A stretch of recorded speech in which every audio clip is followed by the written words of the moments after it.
Allez, on va se dire que c'est super comme ça. De toute façon, j'en ai un peu rien à foutre. Je suis une brêle en design, je suis une brêle en branding. C'est pas pour ça qu'on est là. Alors, j'ai Claude et moult d'agents IA qui m'ont dit qu'il fallait que je fasse un hook super fort pour essayer de garder l'attention dès les premières secondes. J'en ai pas malheureusement, donc on va rentrer directement dans le vif du sujet. Moi, sujet que j'ai envie d'aborder aujourd'hui, c'est un canal d'acquisition, parce qu'on en entend énormément parler sur les réseaux. Il y a toujours des nouveaux secrets, il y a c'est le contenu, c'est l'inbound, c'est l'outbound, c'est le mailing, c'est le gros volume. Il y a plein de choses qui sont dites, c'est un peu le bordel. Sur LinkedIn, il y a plein de rêves qui sont vendus, sur YouTube aussi.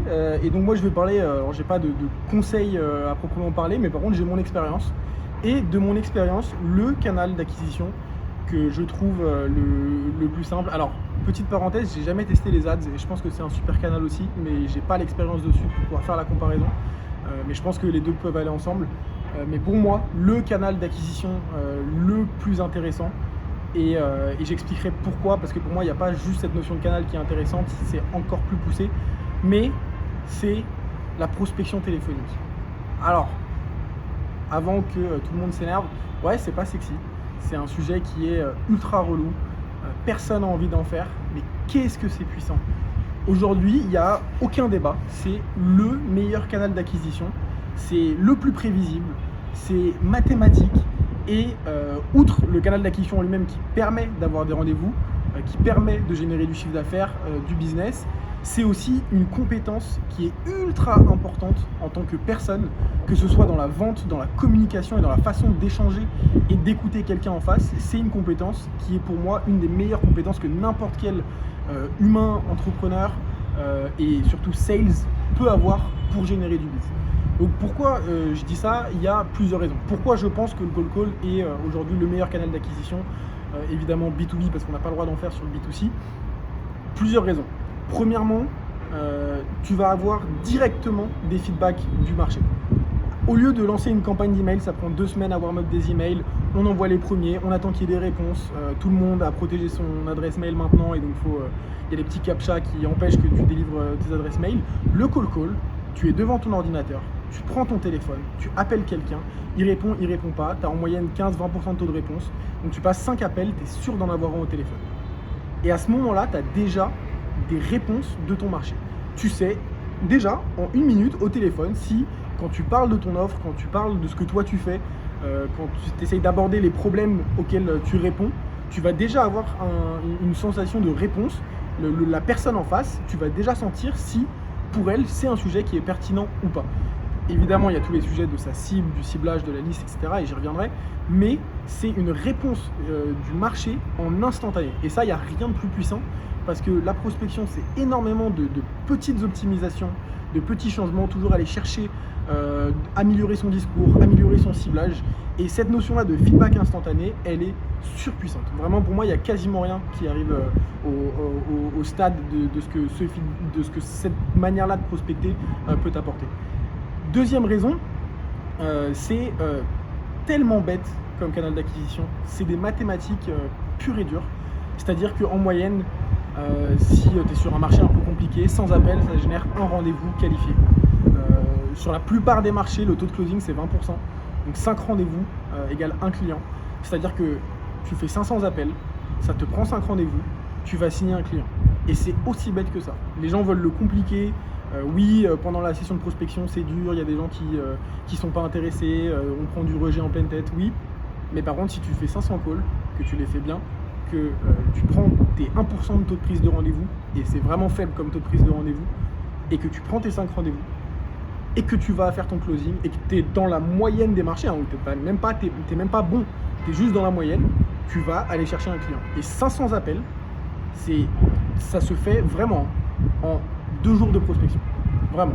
C'est-à-dire qu'en 2 jours de prospection, tu peux aller chercher un client dans le B2B. C'est vraiment aussi bête que ça. Ça, c'est une des raisons pour lesquelles je trouve ça ultra intéressant comme canal d'acquisition.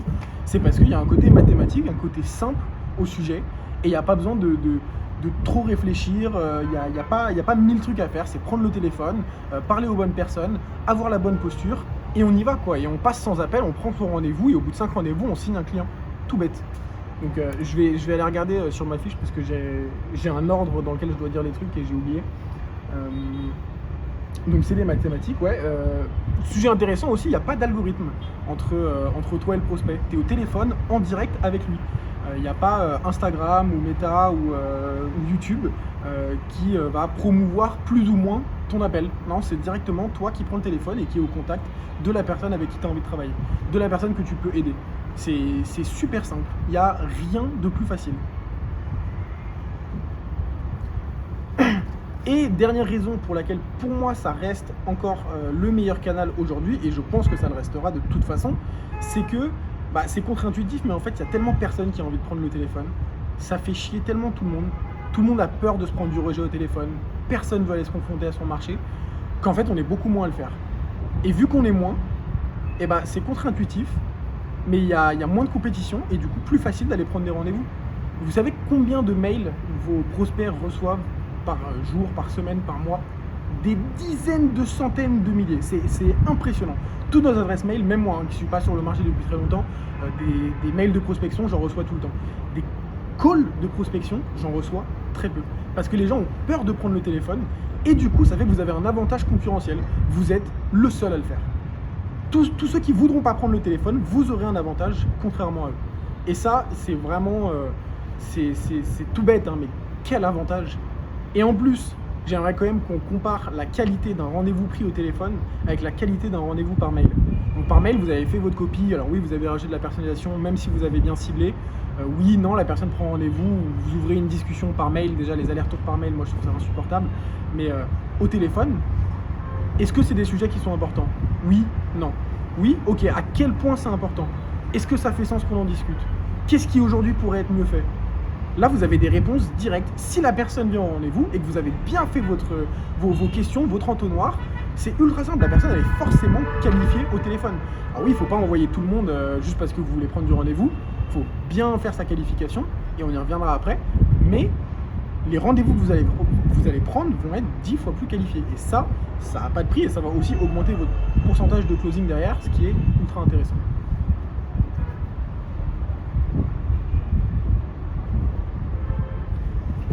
Derrière, c'est ce que je disais aussi au début.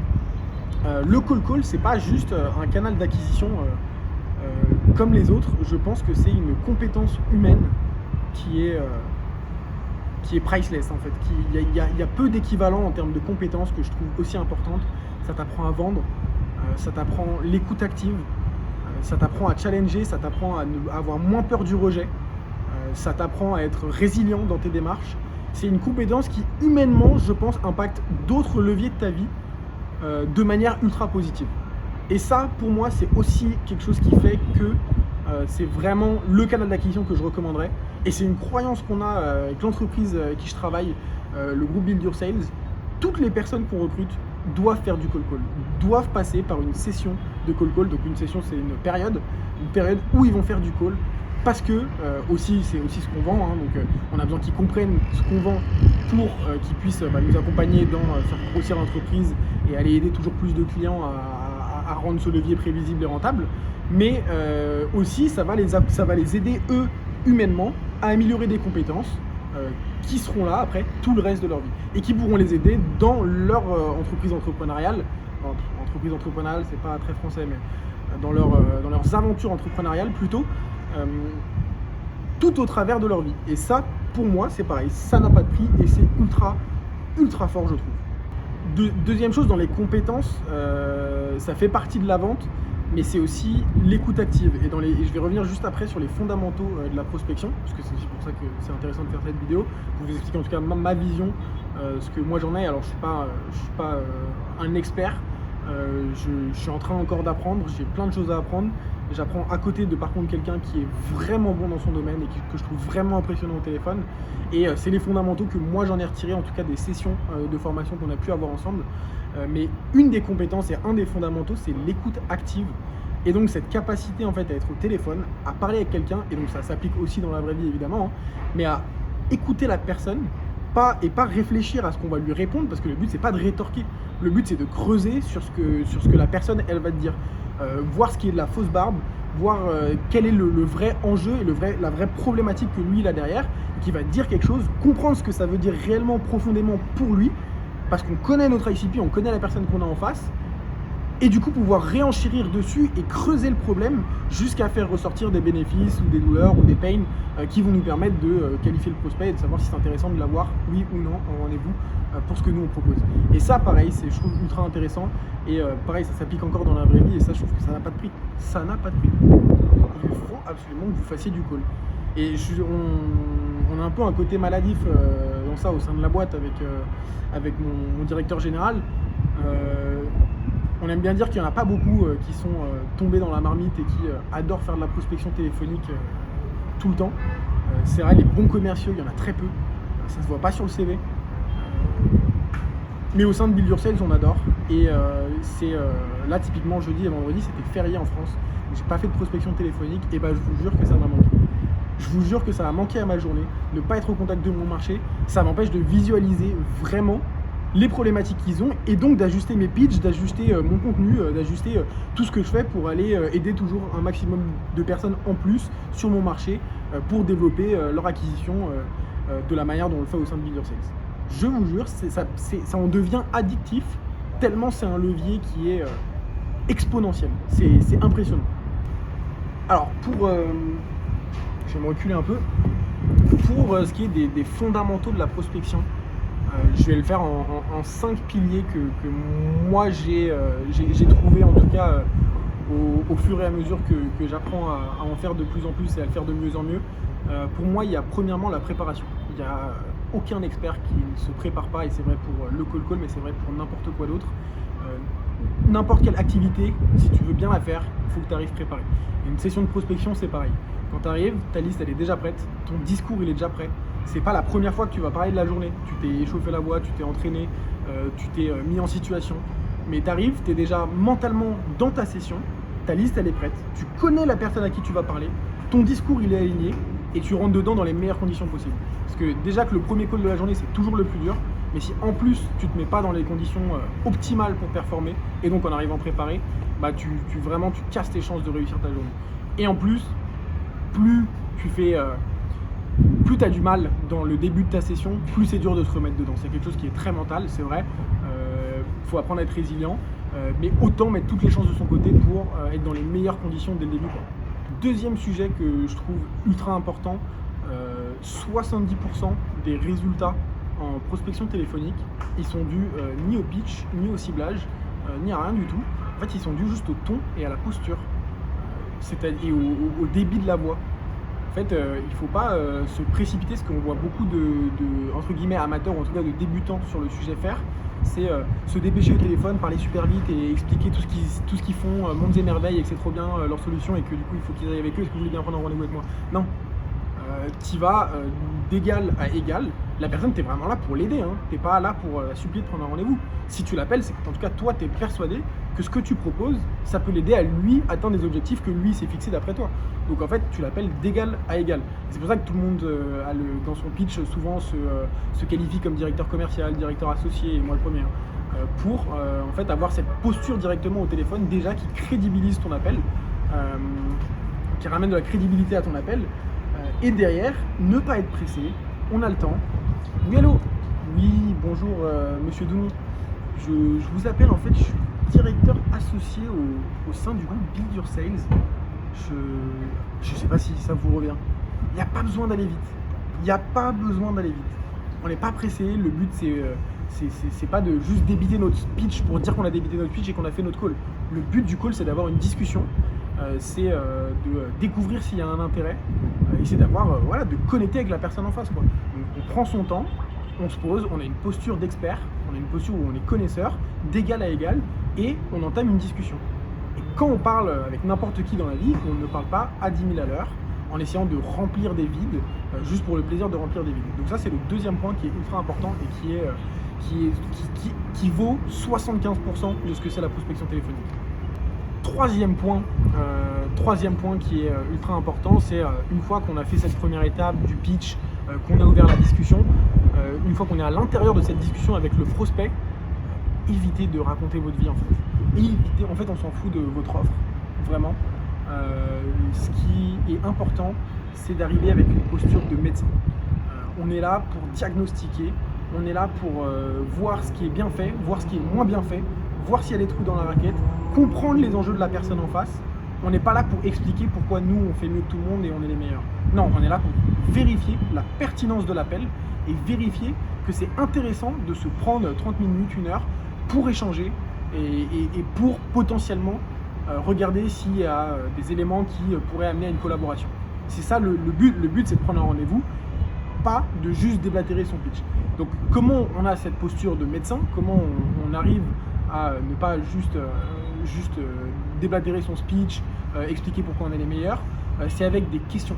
Toujours des questions ouvertes. Bon, alors ça, ce conseil-là, vous allez le retrouver partout, hein, mais ça reste une des vérités fondamentales du call. Des questions ouvertes, des questions courtes et des questions simples. Pas pousser la question quels sont les grands enjeux stratégiques que vous vous êtes fixés en tant qu'entreprise pour 2026. Non, ultra complexe.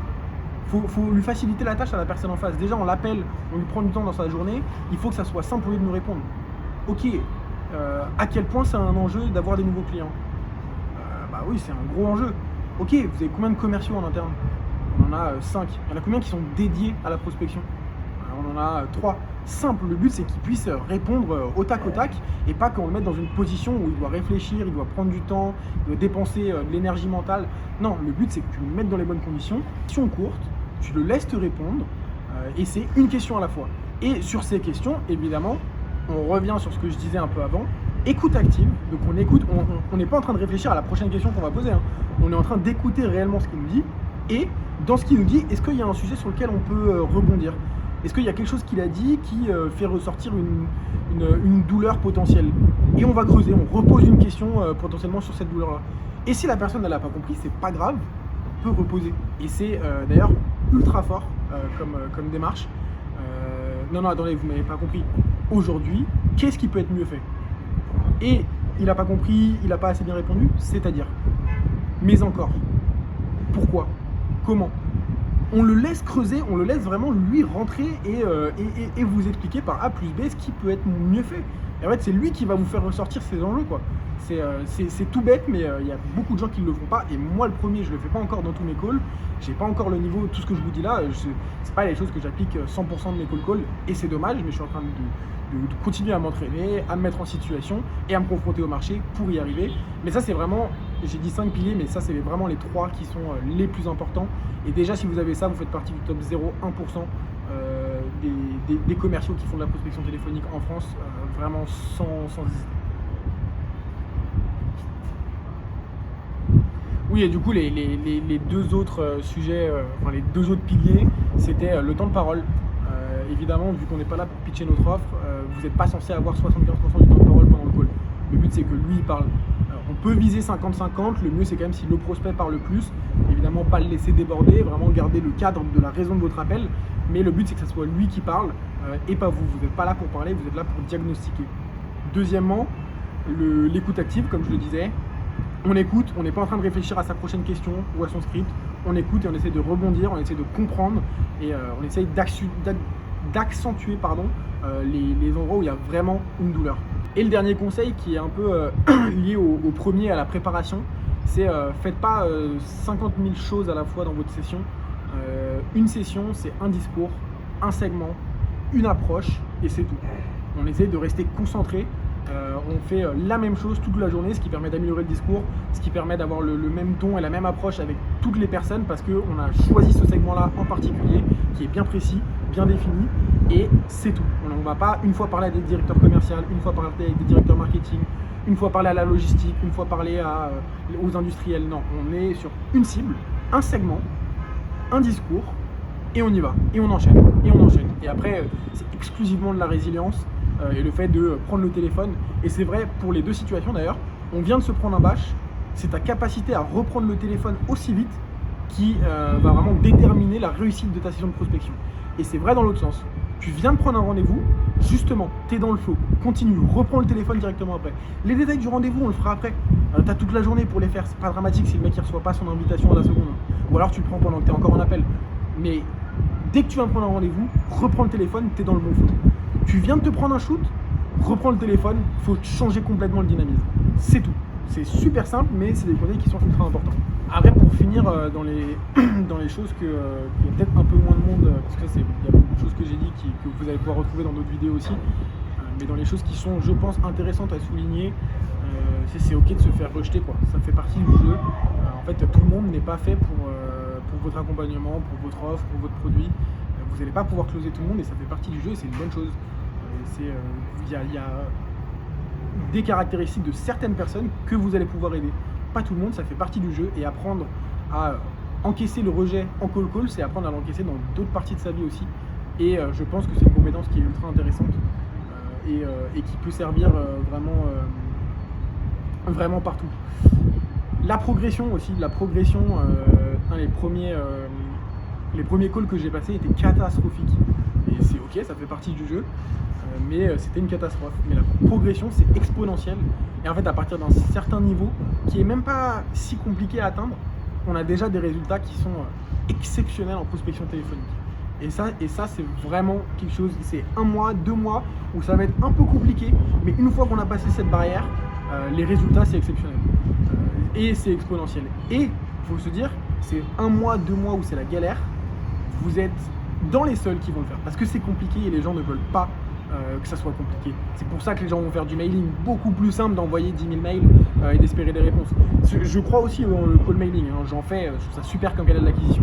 Mais je trouve que le call permet d'autres choses humainement que permet pas le mailing. Mais voilà, beaucoup plus simple. Les gens veulent de la simplicité, les gens veulent pas se salir les mains, les gens veulent pas aller au contact du marché, ils veulent pas que ça soit compliqué. Donc vous avez un avantage concurrentiel. Donc c'est intéressant de le faire. En tout cas, c'est mon avis. Bon, pareil, je suis censé faire une conclusion ou un call to action, mais j'ai rien vers quoi vous rediriger, j'ai pas de formation, il n'y a aucun sujet. Si vous êtes intéressé par des vidéos sur le business, l'entrepreneuriat, je pense qu'il va y avoir des vidéos sur un peu tout, il y aura pas mal d'interviews qui vont arriver aussi dans les prochains temps, n'hésitez pas à vous abonner, avec grand plaisir, et moi je vous dis à la prochaine et ciao l'équipe quoi.